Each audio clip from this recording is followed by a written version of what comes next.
Just announcing the next panel. I'm not going to introduce the panelists. That will be done by my friend Martijn Snoep from the Dutch Competition Agency, whom you all know. But before we start the panel discussion, Mr. Arndt Kirchhoff is giving us a short introductory speech on what we will be talking about on this panel, Disrupted Times, Steering Through Rough Seas. I think that is not only true for business, that is also true for us as competition agencies, and maybe we find some commonalities here on this panel. Mr. Kirchhoff, you have the floor, standing, sitting, whatever you like. Yeah, dear President Mund, ladies and gentlemen, thank you very much for the invitation to speak to you today at the International Conference of Competition here in Berlin.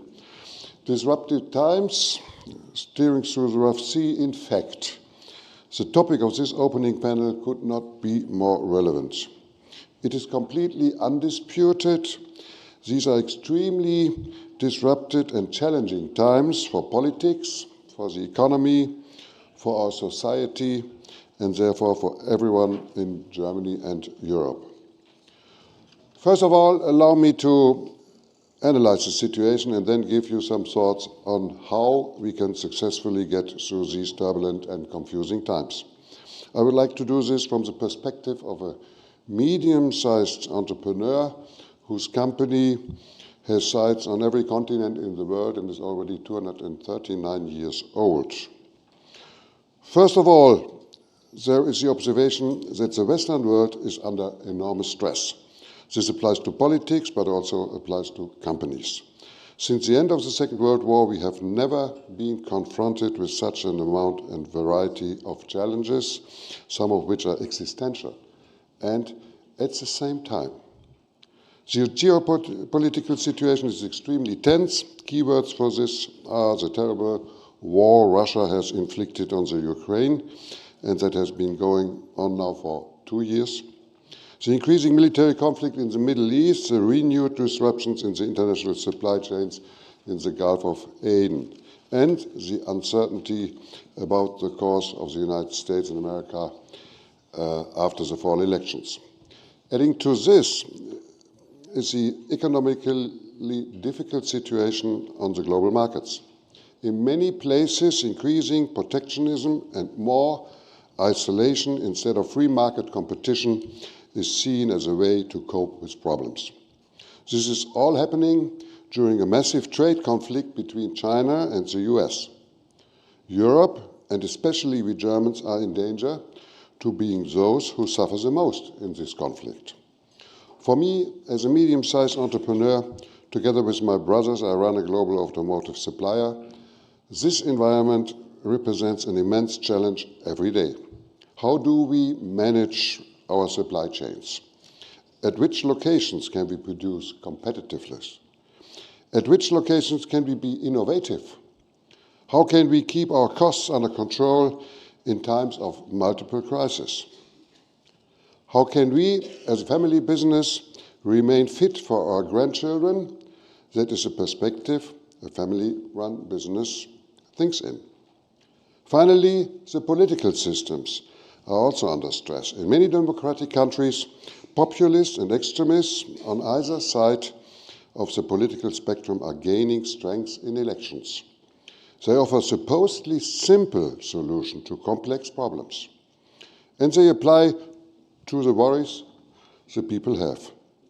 But let me be clear, they are no solution, much more a danger to freedom, democracy, and ultimately our prosperity. And now a key question. Is the economic policy heading in the right direction? My answer is, we in Europe often make life difficult for ourselves. The element of competition that creates progress, innovation, and prosperity is often viewed too skeptical in Europe. The focus is often on the risks rather than on the opportunities. And we simply cannot afford that anymore.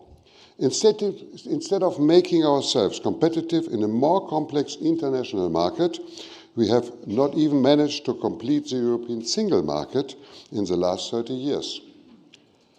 If the US, with around 100 million fewer people, achieves an economic output that is almost twice as high as Europe's, then everyone must see what incredible potential lies dormant here. Europe is setting ambitious goals, such as the Green Deal, but without considering its impact on the economy enough. And it's becoming increasingly obvious that the framework for achieving the ambitious goals has not been created yet. We already see today that this will be at the expense of our competitiveness. And many entrepreneurs have the impression that the political institutions prefer regulation and bureaucracy instead of competition and entrepreneurial spirit. They often seek the compromise of the lowest common denominator rather than unleashing the strengths of the economy. We need a new basic understanding of the importance of entrepreneurship for our continent. We must put aside reservations about entrepreneurship. What we find for Europe is particularly true for Germany. The country of the social market economy is increasingly neglecting the market component. The analyst shows that our country is not in good shape. Our industrial base is crumbling, our value chains are at risk, our country is becoming increasingly less competitive in core areas. The high energy prices are a massive burden in competing internationally. The infrastructure has been neglected for many years. The high tax and levy burden leaves companies with less and less room to breathe. Many entrepreneurs are wondering what the future for Germany looks like. Ladies and gentlemen, it is in our own interest. We must now ensure that Germany moves forward again and does its own homework. And this is also important for Europe, whose largest economy is our country. Our continent and we in Germany are undoubtedly in very stormy seas. What course do we have to take to navigate there safely and robustly? There is certainly no simple answer to the complex situation, as the populists are trying to make people believe these days. But from the entrepreneur's point of view, a very important answer can only be by becoming more competitive and by trusting in the advantages of competition. This requires a clear course in these rough seas. This applies to the economy, but at least as much to politics. Therefore, here's a plea to all those responsible for politics. Let us trust more in what has made us strong in Germany and Europe, namely trust in our social market economy, in our technological performance, and in our high level of innovation. This is an essential basis for our international competitiveness.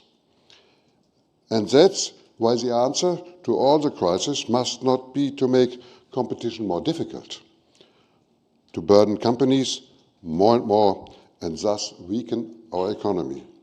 We rather have to recognize that only with a strong economy we can be a strong Europe and a strong Germany as well. And that strength we need for important tasks such as social security or defense. We need a culture of appreciation and welcome towards entrepreneurship. Winston Churchill once said, and I quote, "Some people think of the entrepreneur as a mangy wolf who must be killed. Others see him as a cow that can be milked continuously. A few recognize him as a horse that's pulling the cart." What I want to express with this quote, let's give more room again to the pioneering and inventive spirit in Europe. If we rely on the great potential of entrepreneurial forces, We will spark and initiate new confidence. And politics can support this by strengthening the framework conditions for competition. Competition policy is an important way to do so. Fair rules and their enforcement are especially needed in rough times. But let me broaden the view on how competition can be strengthened in many policy areas. 5 suggestions for what Europe should do. First, Europe must strengthen its international role. This includes concluding free trade agreements with the US, Mercosur states, and many others in the world. We should be careful not to isolate ourselves from the rest of the world with our often politically overloaded trade policies. In other words, if we demand that others move away from their protectionism, we must also do so ourselves. This also includes the EU taking a leading role in strengthening multilateral trading systems, WTO. This includes the EU forging strategy, energy, and raw materials alliances with partner countries in Africa, Asia, and Latin America. And this requires, more than ever, unity in the common foreign defense and security policy. Why should be clear to everyone since the war in Ukraine and the Hamas attack on Israel. Second, strengthening competitiveness must be at the top of the European agenda. Overall, Europe must focus on the big questions of the future and no longer get lost in too many small details. The EU should develop a special EU agenda for competitiveness with concrete measures. We need a stronger mindset for competitiveness. Furthering investments, jobs, and our overall economic strength must be a priority. Companies need a stop to the burden and regulation they are confronted with, instead of ever more guidelines. From now on, EU legislation must be consistently subject to a competitiveness check. The EU Commission has partly failed to recognize the seriousness of the situation. Only a powerful policy aimed at strengthening our competitiveness can be a response to Joe Biden's Inflation Reduction Act, with its billions in subsidies and protectionist guidelines.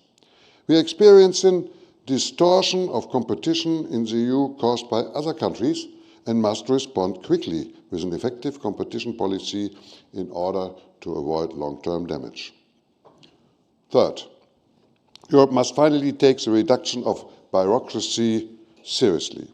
Small and medium-sized business in particular urgently need less bureaucratic burdens. Example, the Supply Chain Directive is an example of how politicians completely underestimate the consequences of regulation for small and medium-sized business. And I'm happy that this was stopped for a while. Planning and approval procedures must be accelerated massively. Bureaucracy and regulations have since long become a hindrance. We need too long, for example, to build a bridge or a wind turbine. Reporting requirements must be reduced. Existing principles, such as one in, one out, which, by the way, were not created by Ursula von der Leyen in 2019, they were far back as the Maastricht criteria, one in, one out, and then the impact assessment, they must finally be implemented consistently. Fourth, Europe must complete the European single market. The single market celebrated its 30th anniversary last year. Its core elements, such as mobility across borders, are self-evident for most of us. But there are still areas lagging behind. This includes a genuine internal energy market and the expansion of this necessary energy infrastructure. Very important, the EU must make its contribution to competitive electricity prices and an expansion of the Europe-wide energy supply. We need to think about our transportation networks in a much more European way. Europe needs a transportation infrastructure that connects all regions much more closely and across all modes of transport. I'm saying this as an entrepreneur from North Rhine-Westphalia, Europe's transportation hub.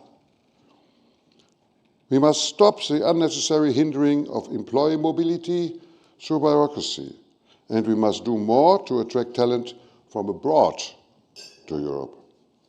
And fifth, Europe must do more to ensure that the transformation is successful. First of all, we need in Europe a clear basic understanding of the importance of industry. Industry is the solution to transformation, just to mention one aspect. Therefore, transformation must not lead to deindustrialization. The EU must significantly strengthen its competitiveness on the path of environmental sustainability. Through rapid regulatory decisions, streamlined planning and authorization procedures, and administrative simple. Procedures and administratively simple support measures for a wide range of sectors and technologies within a more flexible aid framework. With tax credits, the EU should pursue a pragmatic approach like the USA. And very important, we finally lead openness to technology. Let us find the actual best solution for technology challenges, not the solutions politicians have in mind. The US is doing it right, and we are currently doing it wrong. In order to support the path to a climate-neutral EU, taxes, trade, and above all, competition policy are needed in addition to the huge investment requirements. Competition is a suitable environment, increases efficiency and promotes innovation, which is crucial for achieving climate neutrality. Ladies and gentlemen, this year's International Conference on Competition is the appropriate forum to discuss how competition in the EU can be strengthened. And it's the right place for a debate on how the European Union itself can set standards in global markets. And as Tobias Meyer said this morning, concentrate on what matters. All of this must happen in a complex environment that is changing rapidly and dramatically. Competition law and competition policy will also have to respond to this. I tried to outline which framework conditions need to change from the point of view of the economy and from the point of view of an entrepreneur. I'm now looking forward to the discussion in the panel and would like to thank you for the attention.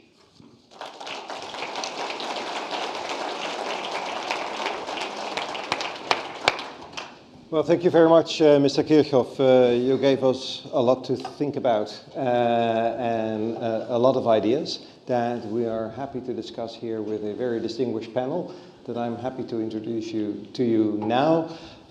All the way for me on the right side, for you on the left side, Professor Veronica Grimm, who is a professor of economics at the University of Nuremberg, who is also a member of the Council of Economic Experts, and for those not from Germany, that is the most important economic advisory council with 5 very prestigious professors of economics appointed by the president, continuously advising the government on its broader economic policy.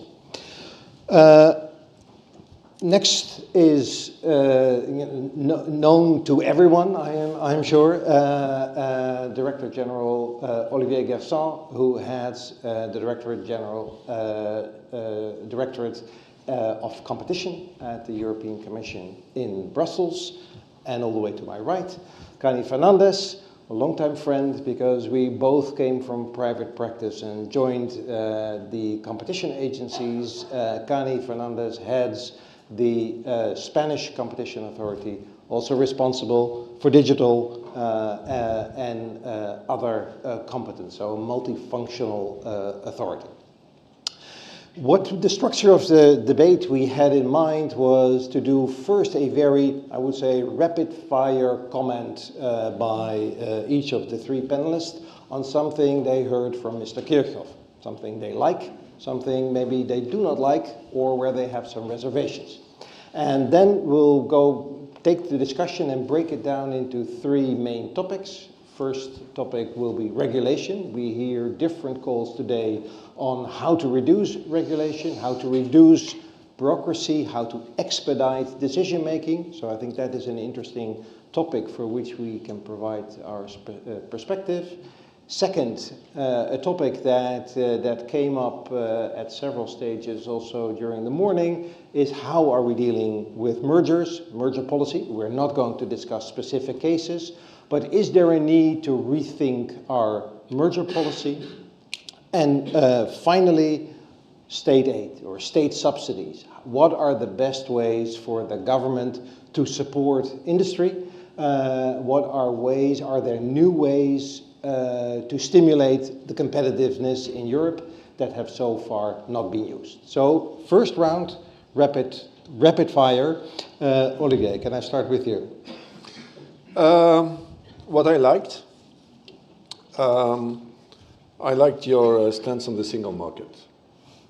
And I think you can distinguish two aspects of it. There are parts of the single market that we've been trying to build, and I think I would agree with you that we are with having far too many regulations and too little enforcement. And the best regulation in the world is worth nothing if it's not enforced on the ground. And I think the focus is not enough on enforcement. So rather than producing a new regulation every other day, we should focus on trying to make the regulations we have working on the ground and only modifying it when they do not work. A slight corollary to that, I think we would probably gain a lot if on top of the very thorough impact assessment that are made for the proposals of the Commission, which can be improved, of course, but they have the merit of existing. But once we have impact assessed to the millimeter the proposal of the Commission, then it's a big bonanza. The Council, the Parliament, everything is put up way down, and you end up with something that has nothing to do with the original proposal. Nobody has impact assessed. Nobody has the least idea of what will be the impact on the ground. The only thing you can be sure is it's usually much more complex than the initial proposal, because you had to carve it a bit for German interests, to have a bit here for the French, etc., etc. And the result is that it's overly complex. And the price of this complexity is paid by you, by the companies on the ground, because they have to accommodate that. So that's the bit I like. The bit I didn't like so much is the bit on IRA. There is a mythology of IRA. Frankly, to me, IRA is the US reaction to relatively aggressive Chinese policy on a long-standing policy of huge subsidies in Europe. So it's not that IRA is an aggression of the US against the European model and will attract a lot of business. They have budgeted 400 billion over 10 years. We have distributed 400 billion over the last 2 years. So I think that's not the issue, really. And actually, in order to make clear that it is not the issue, the European Commission in March introduced a matching clause. So we said, okay, fine. So if you research seriously an implantation in the US or elsewhere, and just as seriously in Europe, and the reason why you will put your investment elsewhere than in Europe is a public subsidy, come, show your file, and if it is true, we will match. All of a sudden, all this noise about, oh, it's great elsewhere, we will delocalize tomorrow morning, stopped. And since the 9th of March, we have had one case, not two, not three, one, Northvolt here in this country. They came, they said, well, listen, this is a project in the US, this is a project here, this is the subsidy we will get. We were minded to do it in Germany, but if we get that subsidy in the US, we will displace it. Fine, we match. One case. Thank you very much, Olivier. And Mr. Kirchhoff, I apologize. So this is a rapid fire. So you are the victim. Your time for rebuttal comes. Kani. Thank you very much. Thank you for inviting me here. This is a wonderful conference full of very, very insightful ideas and lots of friends. So I will pick up on something that I liked very much, which was your, I'm afraid I'm going to repeat myself a little bit, the idea of the internal market, the single market, because I think that that may be part of the solution of all our problems and we are not seeing it. And to illustrate this, I will tell you that in the last week, every single day in Spain, the average megawatt price has been below €5. And this is because 80% of our portfolio have been renewable, given to wind and some complement with solar. So just imagine the potential that we have if we are able to unite our strengths. Of course, the question of infrastructures to have more connection in the markets is there, but that's something that we should be solving ourselves. Nothing to do with international global impact. We already have solutions at home that we are not maximizing. That's one idea. And the second idea is that you are absolutely right with the problem of bureaucracy, too much regulation when it's not needed. And to illustrate this, and this is one of the benefits of being an integrated authority, we are also responsible for telecoms. We are now in the process of completely deregulating telecoms because we believe that competition in itself is enough in order to be following what companies are doing in the market, because that's a market in which we observe lots of competition. So regulation is not necessary. And we are in that process. I will explore more on deregulation afterwards and internal market at the end regarding the state aids, because in my view, it's not only what member states are doing, it's also what member states are not doing, which poses a problem. And with that, I leave it. Thank you. And something you didn't like?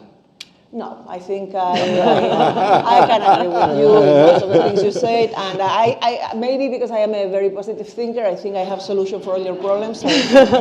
Very good. Very good. Veronica. Yeah, thank you very much for the invitation as well. Great to be here. So as we are covering all the details afterwards, I take this high level, and I like very much the diagnosis. We are in times of crisis, but we are at the same time in times of transformation, and of, I would add, but you emphasized it as well, weak growth due to demography. And there's a challenge. There was a lot of support in times of crises and a lot of state action by politicians, a lot of investment subsidies and so on.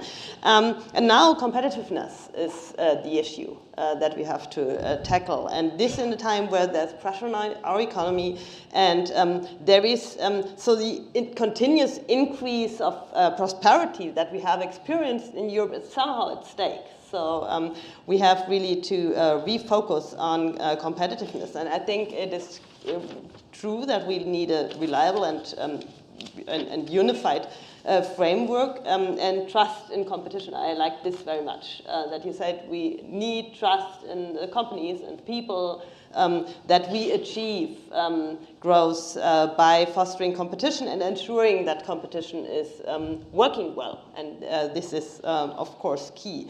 And also I liked that you emphasized cooperation with countries around the world. This is really a problem because we are very complicated as cooperation partners. Maybe we are the more attractive cooperation partner for South America, for Africa, but we are very complicated. The Chinese are quite easy. So this is also something, and I think a challenge that comes with all this situation is that it is not very rewarding for politicians as the solution makers to just establish reliable framework conditions. So you don't see this clearly. So I think conferences like this, where we emphasize this and spread the word that this is what would be valuable, are very important. So that's basically what I like very much. I'm also not so convinced by the IRA comparison. I think there's, of course, an impact of the IRA on investment in the United States, but Europe is also doing quite something, maybe too complicated. So we should adapt. We'll come to that, yeah. We should adapt how we do it, but I think the sheer volume is comparable, and I think we should adapt our procedures. We are doing it much too bureaucratic. There's too much heterogeneity. And we should, of course, but we come to this, focus much more on the European level and simplify our regulation. Fantastic. Well, thanks a lot. As you can see, a lot of ground to cover in the panel, so that's why we thought we break it down into 3 segments. First segment, regulation. I think the good news is that everyone agrees, including myself, that the single market is extremely important, and there is lots of work to do to get that in a further stage. I think, Kani, what is very interesting is your take on regulation, and also I think what is interesting for the audience to learn is what role does the agency, the CMC, play in regulation? Can it provide a counterweight against a pressure from society, from politicians, for more regulation rather than less regulation? Well, I would like to provide some examples of what we are doing in trying to the full purpose of it is having a competitive market where competition is really the most important tool that we have. When there are failures in the market, okay, regulation, but it has to be good regulation, meaning that it has to be necessary and proportionate. We have, in our advocacy role, the possibility of being consulted in every single piece of legislation, and it is compulsory when it is touching upon any market. And in our opinions, we are always paying attention in particular to non-including more restrictions to competition than needed. If instead of requiring an authorization, it is enough with just a declaration, we say it. If it is not needed to have one regulation for each region, we say it. So that's a role that I think it is very important, because we've made progress in simplifying regulation. That's one thing. And is it public? If I'm yes, all our opinions are public, and I have to say that with the support of the European Commission, there was an impact assessment of our recommendations in advocacy done by a third party. It was KPMG, and through a commission public bid in analyzing impact. And we've been followed in over 70% of our recommendations by the regional government, but only in 50% of our recommendations by the central government and the parliament. So that puts an idea as well of where we are having the problems, and that's why we are using other tools. We have compiled in what we call the decalogues some recommendations to the public authorities for intervention that favors competition in the markets and for inclusive economic recovery. We did that immediately after the pandemic. And we compiled 3 sets of decalogues, 10 principles and recommendations for each of the following areas. The first one was supervising the effectiveness of public aid. We were given, following our experience in the impact assessment of state aid, suggestions and recommendations for every public body that is granting public aid in order to avoid distortions of competition, because it was also fundamental for the single market as well. The second one was in public procurement, how to better take all the profit in public procurement. Spain has around 11% of our GDP is coming from public procurement, and then that triggers most of our economy, so we're very vigilant in how public procurement is spent, and then we were providing with these recommendations. And the last one, but in my view the most important one, was about efficient regulation. We were trying to understand not only the high level, but also the lower level. For example, the municipalities that are the ones that are regulating our day-to-day needs, like sanitary, sanitization, health, many of the things that we receive, also providing them with hints in order not to regulate too much and to be able to thrive. Also important in our case is the market studies that we do. We don't have a new competition tool. We cannot impose at the end of our analysis any recommendation. We can only recommend, not impose measures. But for example, we did one several years ago in how to deregulate or how to liberalize the railway market for passengers. And I think now we can say that Spain is a history of success with 3 players competing really very heavily in the speed train market, for example. Or what we are doing in challenging before court, because we have the possibility of challenging before court any regulation that's, imposing barriers to entry to the activity, economic activity, and we've challenged things that, like, for example, the extension of concessions in bus transportation, or we have already recommended the full liberalization of bus transport. So that's something that allows us to be in the Gemini cricket of the legislator in a way, and also challenging things when we believe that they are putting a block into the economic activity. Very good. Thank you very much.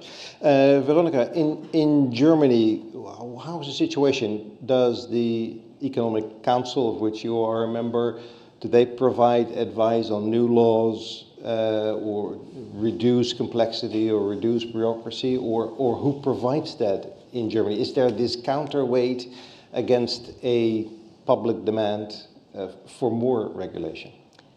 Yeah, of course, we focus on this all the time in different dimensions. Of course, the bureaucracy topic is there ever since, at least I feel this, but it is very difficult. So in the end, it has been said already, every regulation has some sense.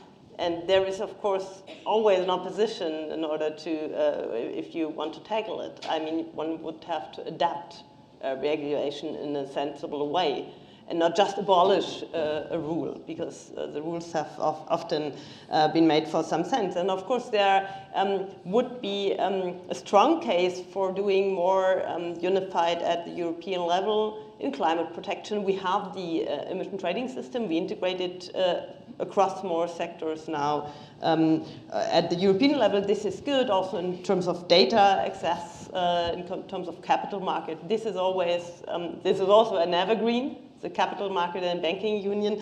So there's a lot of there are a lot of cases for doing things at the European level in order to make them more simple, more accessible, less complicated, and this would also attract more capital into Europe, because this very often it's not red tape that impedes that there is investment, but it's really the complexity. So it's much more difficult to deal with all this complexity at the European level for investors and for companies. And this is one main case. Since you mentioned consultations, I would like to make one point. I mean, there's a lot of consultation, and this is good because it collects expertise if you develop rules and adapt them. But there's also a lot of consultation just to have asked everyone. And this consumes a lot of time of experts, and we should also think about how we could adapt consultation processes in order not to just have more people involved, but to really improve the outcome. And do you have a solution in mind? It is very difficult. I mean, it is of course of value per se to have asked everyone, if everyone had a chance to discuss rules and to say something. But very often it has no impact. Yep. Many consultation processes have no impact on the rules.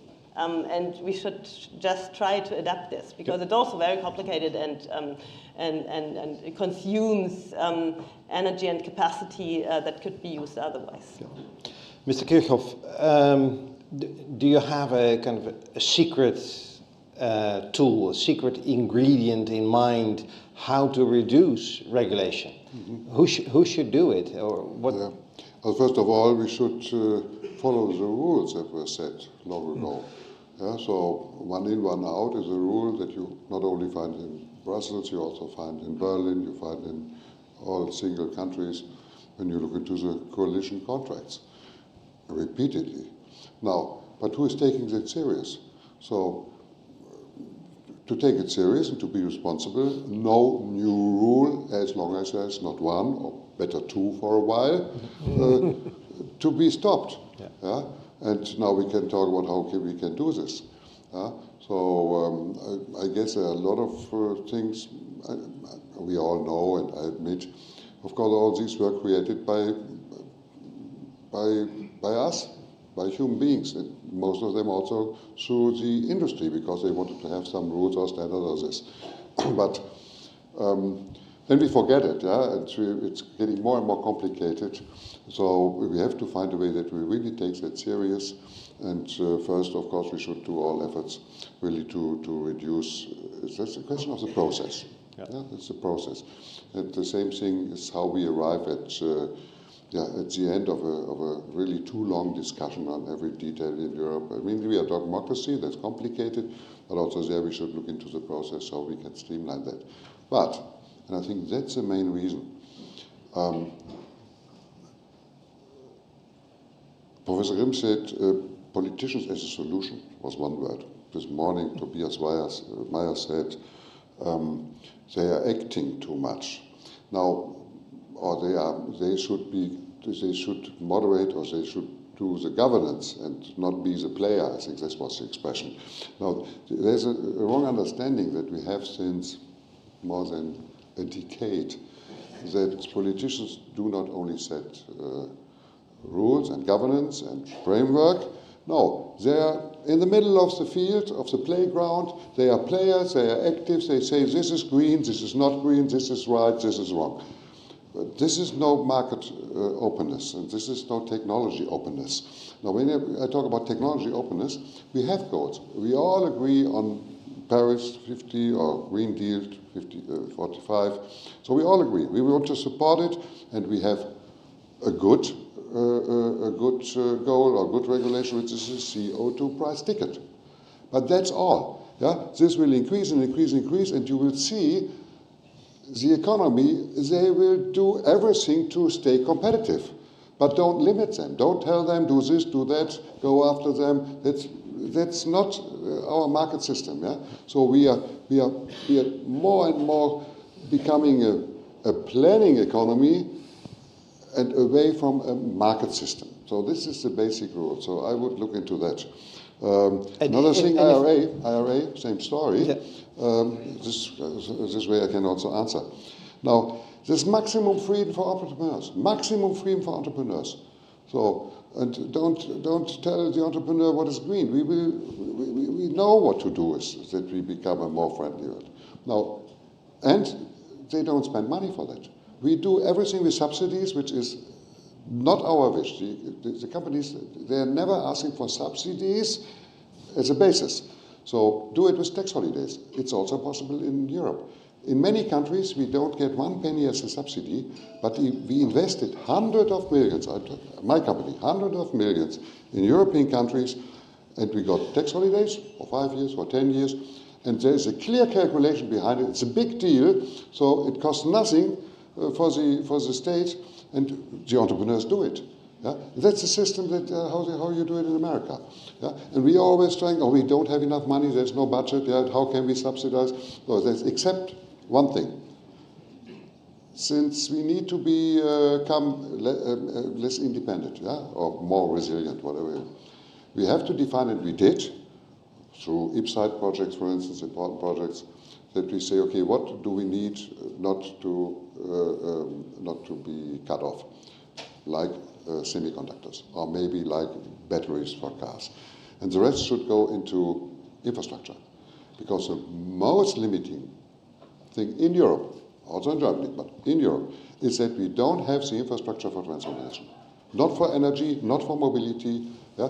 Keep it technology open and invest everything in infrastructure with the consumer. The consumer at the moment is losing trust. And when the consumer is losing trust, and when the entrepreneur is losing trust, and then the politicians have a problem. So we should better do everything so that we gain trust again. And I mean, the technology openness is something where you can really be innovative and are not so limited. Yeah? And go away from subsidies. Yeah? That's an evil. That's a very interesting point, and that's also maybe to change a little bit the order, if you don't mind, that we go to subsidies now, because this has come back quite in a number of times, both in the public debate, in the competition with other countries. what is the role of the government in supporting industry? What are good ways and what are bad ways to support that? Should we try different measures to support industry? Or are we then just entering a race to the bottom that the country with the biggest pockets or the region with the biggest pockets will win? Olivier, can you shed a light on that? Yeah, well, try to at least. If it was easy, somebody would have solved it already. The first thing I'd like to say is we are still in 15 years of extraordinary regime in terms of subsidies. Started with the financial crisis, never really stopped. Then we got COVID, and now we got the energy crisis. So there is a need to go back to normality. For many reasons, fiscal sustainability is one, but also this tsunami of subsidies is fragmenting the single market. So I mean, there's no way you can, on the one hand, try to deepen the single market, but at the same time, allow huge national subsidies, because even with the best possible subsidy control in Brussels, you will have some fragmentation of the single market. And I completely agree with you. Infrastructures are key. They've been underinvested, in particular in these countries, for the last 20 years, and there is a huge effort to do.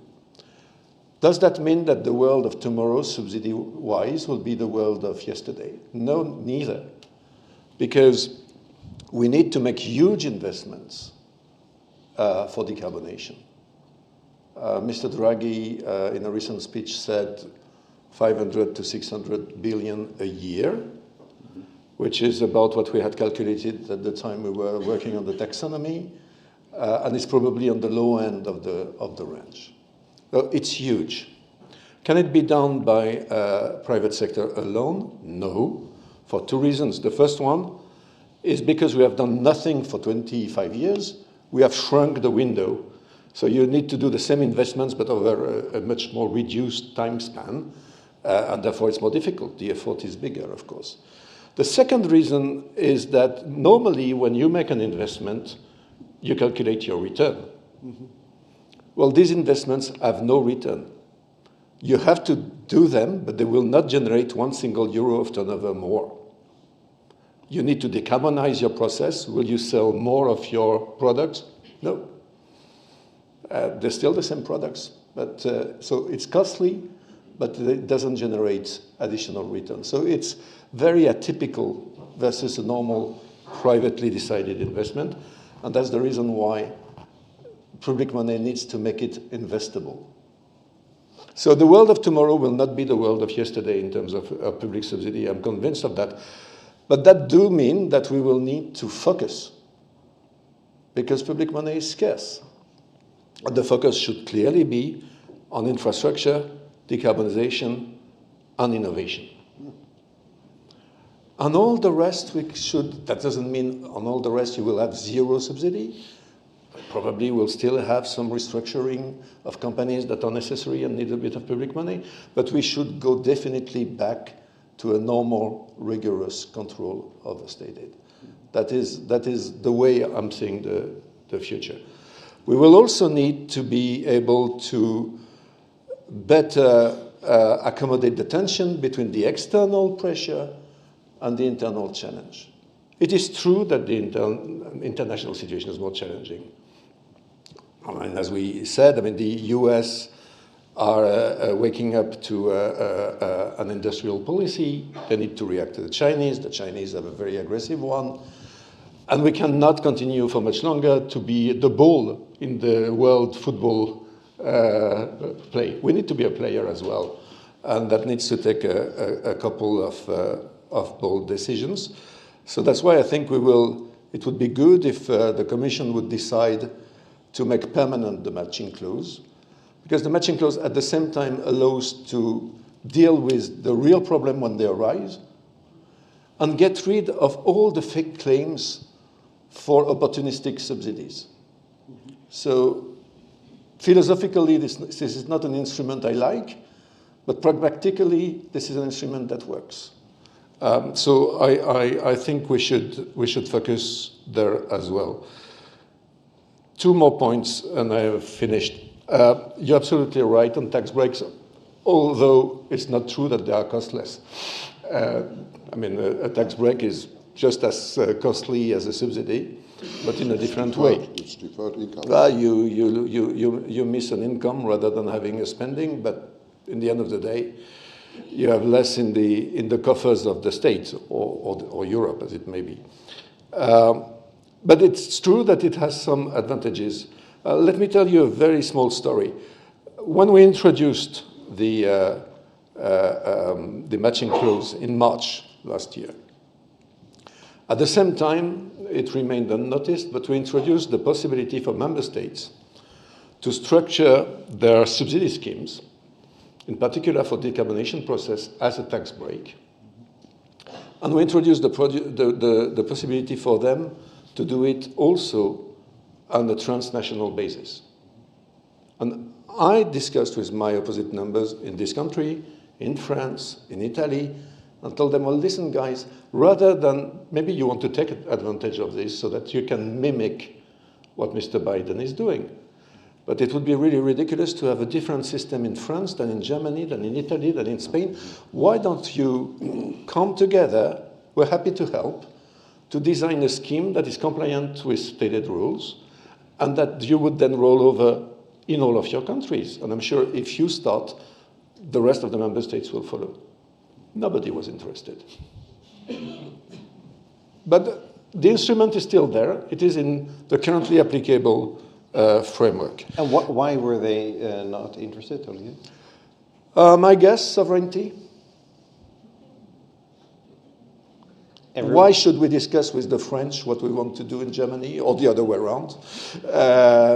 That's my guess. I think that will kill us if it continues. Member states need finally to put general EU interest above their own narrow national interest, all of them. Otherwise, I mean, it's really a classic of game theory. It will be a disaster for everybody. So, but my last point is on simplification. We need to simplify across the board, and there is no reason why competition policy should be immune. We're also too complex. I mean, you said it, Dr. Grimm. Stated rules are too complex. There is a reason why, and the reason why is of course, we don't trust the member states, so we want to control everything. And unfortunately, we are right not to trust the member states, because when we control, we invariably find that there are a number of subsidiations that go far beyond any possible funding gap. But we could simplify. We actually simplified quite a lot on a temporary basis for the energy crisis. The rules for subsidiation of renewables and decarbonization process that are laid down in the guidelines for climate, energy, and environment, they're very good, but they're very complicated. So we simplified them radically in order to be able to roll out more quickly during the energy crisis. It worked quite well. So I think some of this could be made permanent as well. A word of caution, however, usually what member states call simplification and what companies call simplification is get rid of the competitive process. So I hear that, for example, for renewable, simplification means not having tenders anymore. Great. Just for the record, it is when we systematized tenders in wind farms that the cost of windmills divided by 2. For as long as the public powers were able to award the wind farms to their darlings, the costs were very high. So simplification, okay, but to the cost of having no competitive process, I think that would be a collective mistake, also in terms of use of public money. But there is a wide possibility for simplifying stated rules. Margrethe Vestager did it quite a lot already in her first mandate.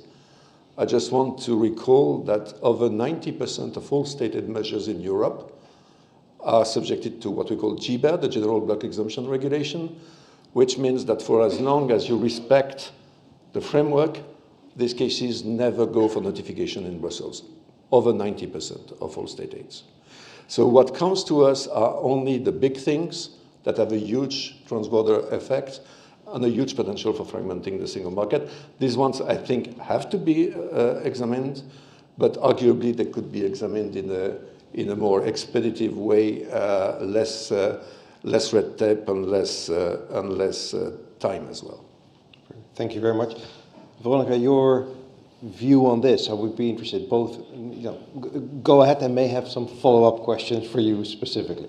Yeah, I think we use subsidies at the moment too much to overcome the bad regulatory framework conditions. So there is somehow a lot of room to improve on regulation, and this should be the top priority, which we discussed already. And beyond that, of course, there are some areas where strategic reasons may call for subsidies as well, and this could be strategic autonomy and resilience in some areas. This could be building ecosystems when there is a huge spillover to be expected from a certain investment that is not profitable on its own. And this is in the context of the transition of the energy system. There is, of course, a need for subsidies. For example, Europe will be the only continent that has to import hydrogen and derivatives on a large scale. And of course, this does not happen by its own. So we need some money to make this going. And now the question is how to do this. I think it is very wise to do this also at the European level. If you do it state-wise, there's a problem that there's very different possibilities for the different member states.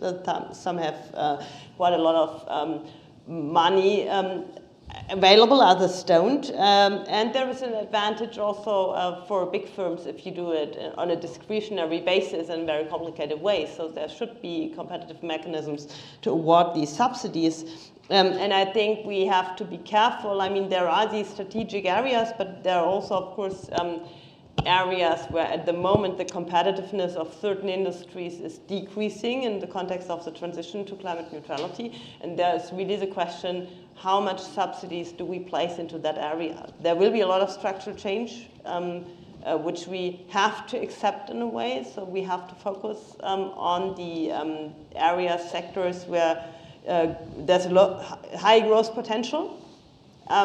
And we have to establish good framework conditions for those areas where there's growth coming for Europe. And I think we have to focus on resilience and all these topics and strategic interests when it comes to the areas where competitiveness is decreasing.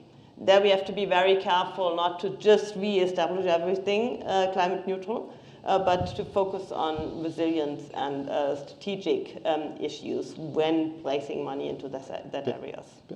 Thank you. And with respect to the kind of the differences between state subsidies in the sense of money being transferred to companies after a competitive process or not, and taxes. From your perspective, is there a difference? Well, there is obviously a difference, but is there a different effect? Do you have a preference for one of the two, or are there situations where one is the preferred option over the other? I think acting through the tax system to make the conditions more attractive would be preferable, of course, because it's reliable. Every company can count on this. Yeah, you know the conditions ex ante. Yeah. And this, of course, makes things much more dynamic, much more accessible also for every company across the board. But there's, of course, the problem, how do we establish this on a European basis? It has already been mentioned that this might be really an issue, but this is crucial for the European Union to become future-proof in a way. Yeah. And Mr. Kirchhoff, would you prefer tax breaks or tax options that are organized at the European level, or would you rather leave it at the national level? No. First, I have to line out, maybe there was a misunderstanding. I was only talking about Europe. I was not talking about Germany, because everything is even worse. To be exactly. Yeah, this is why we are the only industrial We are country. hosted by the Bundeskartellamt. Mr. Mund knows that. This is why we are the only industrial country in the world that has a negative growth. And the details are, every regulation that comes from the EU, Germany gold plates. Yeah? We have more bureaucracy on top of that. We do so much gold plating, which is a terrible discussion that we tell our politicians, stop with that. Just do it as Europe agreed to that. Yeah? So, but that's a national discussion. Now, the same thing is that also sometimes the subsidies. I mean, the German vote is also a disease. It's a drama. Yeah, so when I discuss here, I discuss about Europe, not about Germany. It's a different topic. This we do in our own home. Now, yes, 100%. We need to have one rule. To have a strong internal market, foster the internal market, we need one rule. And we need, of course, one rule when we do tax breaks. When I was talking about tax breaks, we get them in Poland. We don't get them in Germany. Germany doesn't know tax breaks. When you talk to them, they say, yeah. So, and Germany has no money. Yeah. So, what is the alternative?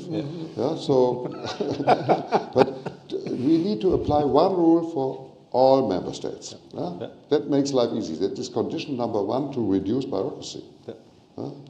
Olivier? Yeah. Just because I didn't say anything on the regulatory part earlier. Two things.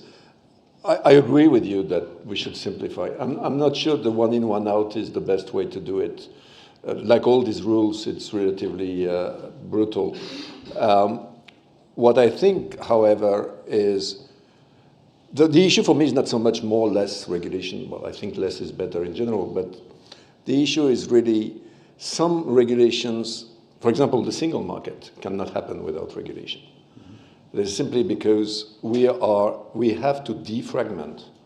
We have to force member states to drop non-tariff barriers, and that requires to regulate.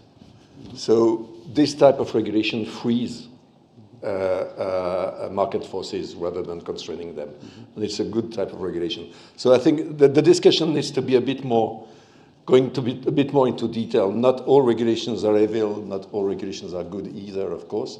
But one thing is for sure is you will not manage to achieve a single market without a good layer of EU regulation in order to get rid of the idiosyncratic regulations in member states. So that's one thing. The second thing, I fully agree with you. I can reassure you there's not only Germany that is gold plating. Many others are. My own country is gold plating quite big time as well. It's one of the reasons why the farmers are in the streets at the moment in France. But and that I think is a real disease. If we're serious with being a common market, we should move to regulation, everything that can be moved to regulation. There are legal reasons why not everything can be moved to regulation. But I think we discussed that with Martin yesterday evening. I think that it would probably be a good idea to create a category of directives that are like regulation in the sense that they cannot be gold-plated. They have to be, you cannot go beyond what the directive says. I think that is probably legally possible, and that will probably be desirable if we want to have a better functioning single market. Mm-hmm. Very good. Before we move to the last topic, quick comment. Kani? Quick comment.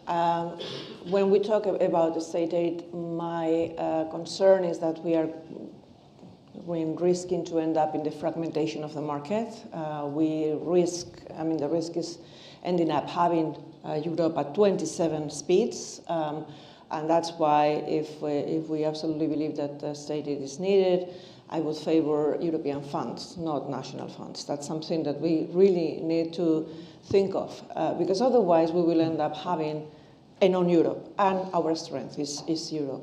So that's one thing. And then a second comment is that not only what member states are doing in providing state aids, or even in trying to restore the welfare that's been lost by intervening in the market and sometimes excluding private initiative to do that, which is not good for us.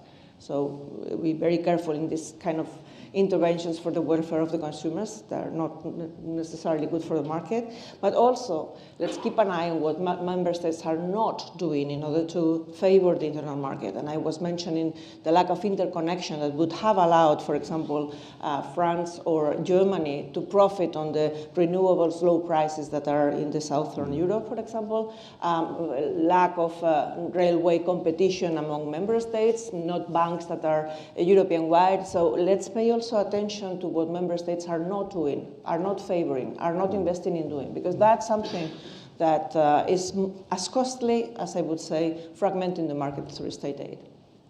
Mr. Kirchhoff. Yeah, I just want to make one remark or suggestion what to do to reduce red tape and all these consequences, because this is the biggest burden, especially for the small and medium-sized companies, because they just don't have the time or they can't care for the customers to cope with all the regulations. And when I think about RFQs and contracts and all the conditions pages, there's one escape way.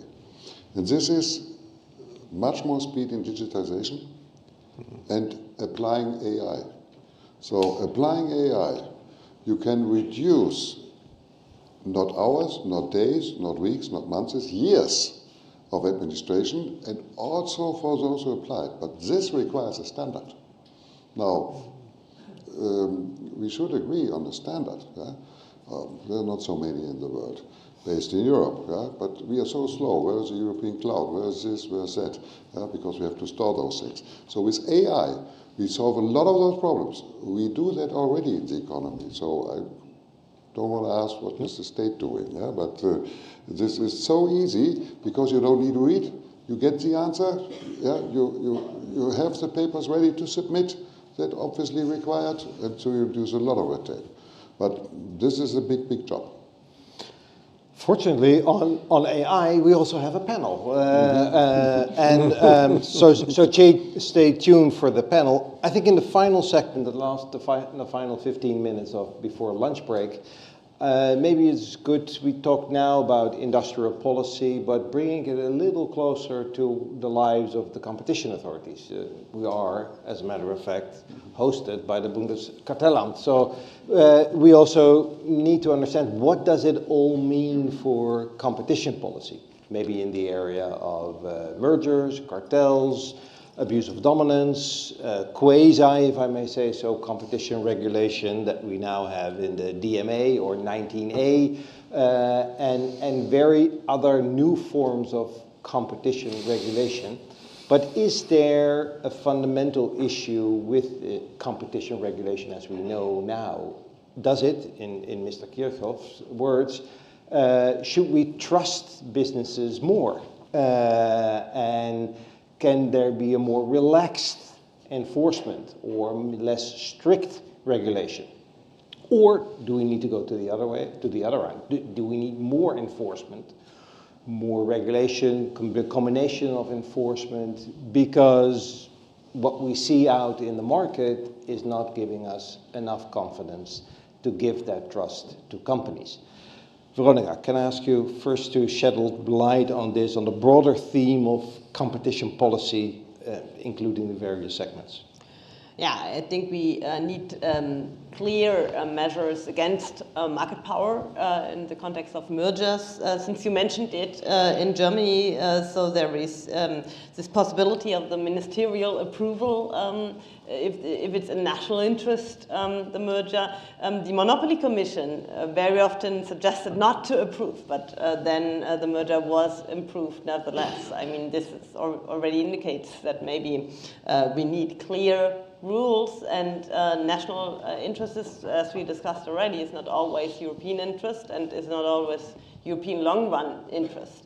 I think there is a lot of sense in making clear rules and impeding monopolies before they exist, because it's very difficult to break them up again once they are there.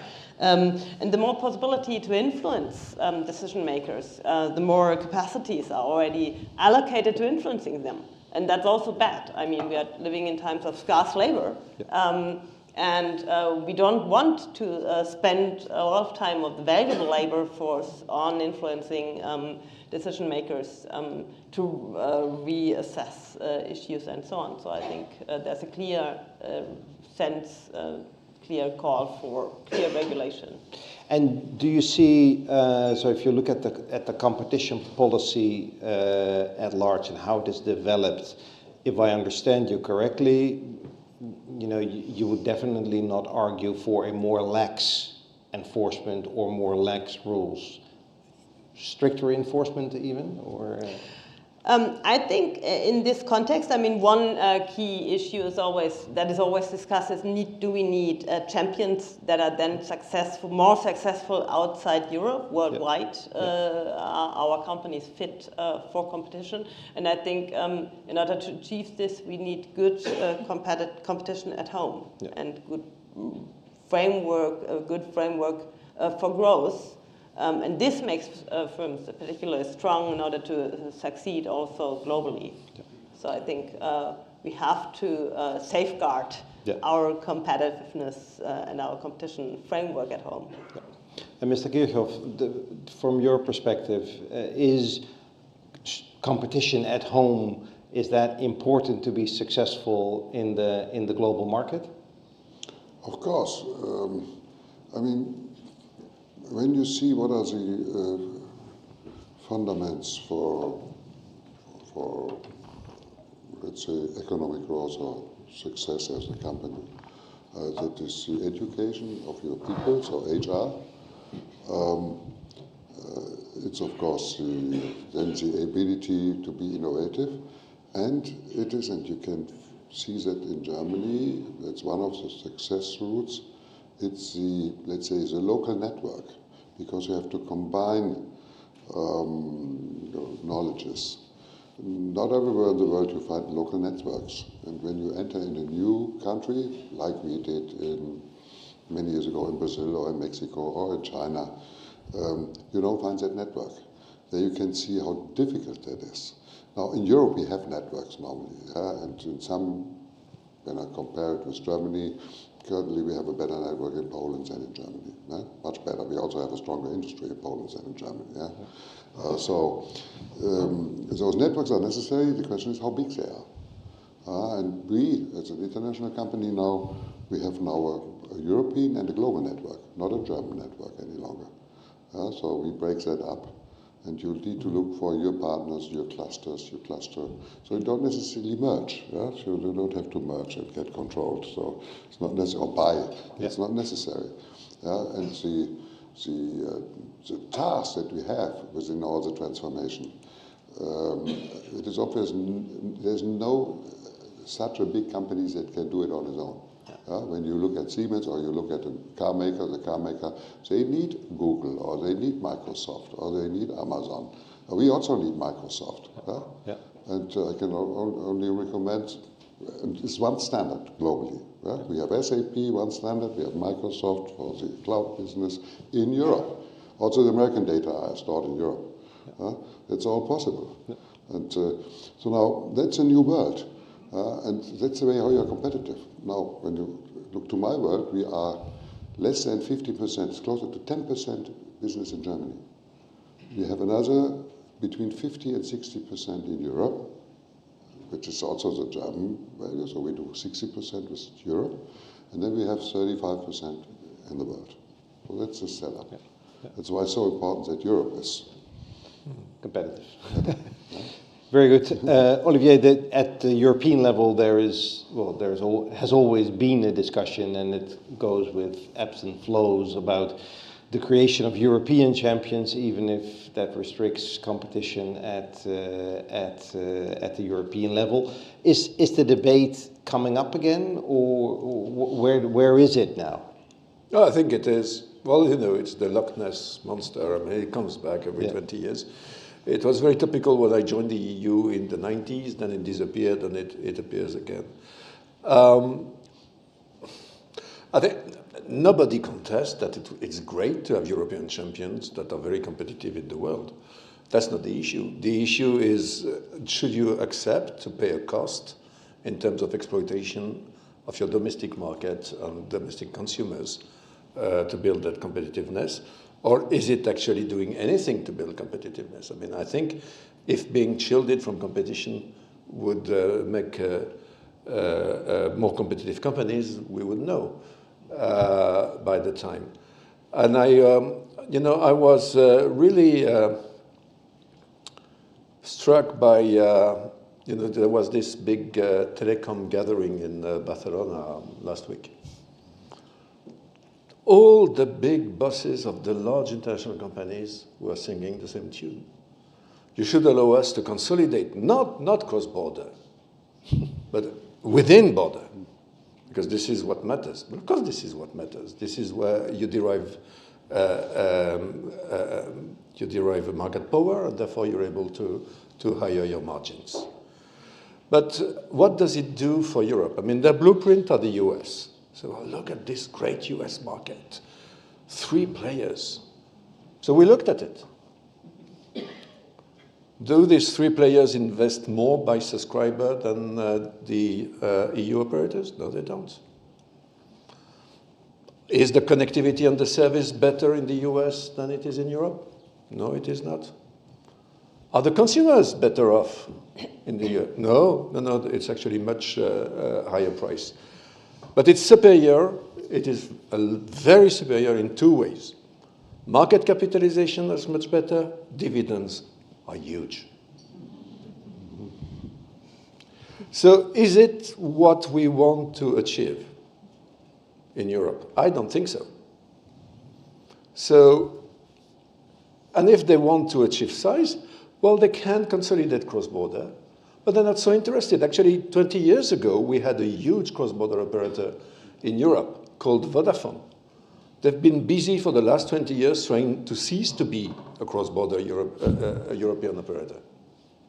They pulled back market after market, and the last one was Spain. Why? Well, I talked with their CEO because they say they cannot survive with a less than 2-digit profit.